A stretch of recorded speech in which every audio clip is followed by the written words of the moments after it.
రాష్ట్రంలో అమలు అవుతూ ఉంది. దానికి పల్నాడు జిల్లాలో మెప్మా శాఖలో చోటు చేసుకున్న భారీ ఆర్థిక అవకతవకలపై కేసులు నమోదు అయ్యాయి. నకిలీ మహిళా సంఘాలు గ్రూపులు సృష్టించి సుమారు 9 కోట్ల రూపాయల నిధులను గోల్మాల్ చేసినట్లు ఆరోపణలు వెలుగులోకి వచ్చాయి. ఈ వ్యవహారంలో శాఖకు చెందిన 8 మంది అధికారులు సహకరించినట్లు గుర్తించారు. అవకతవకలపై పాల్పడిన అధికారులపై కఠిన చర్యలు తీసుకోవాలని జిల్లా అర్బన్ సమాఖ్య అధ్యక్షురాలు అఖిల ఫిర్యాదు చేశారు. ఆమె నరసరావుపేట 1 టౌన్ పోలీస్ స్టేషన్లో అధికారికంగా ఫిర్యాదు నమోదు చేశారు. అందరికీ నమస్కారం. నిన్న షేక్ అఖిల, ప్రెసిడెంట్ జిల్లా అర్బన్ సమాఖ్య నరసరావుపేట పల్నాడు డిస్ట్రిక్ట్ అనే ఆమె ఇచ్చిన రిపోర్టు మేరకు పల్నాడు జిల్లాలో మెప్మాలో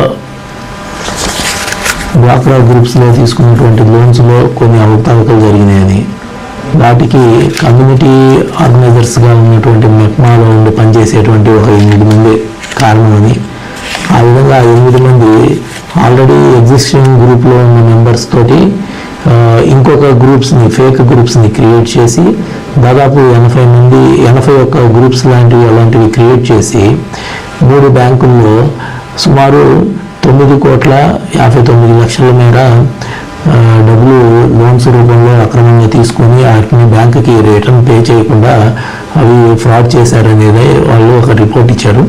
ఆ రిపోర్ట్ మేరకు కేసు రిజిస్టర్ చేయడం జరిగింది.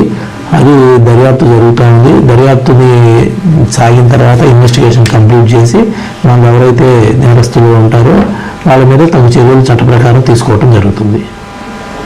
అందరికీ నమస్కారం. నిన్న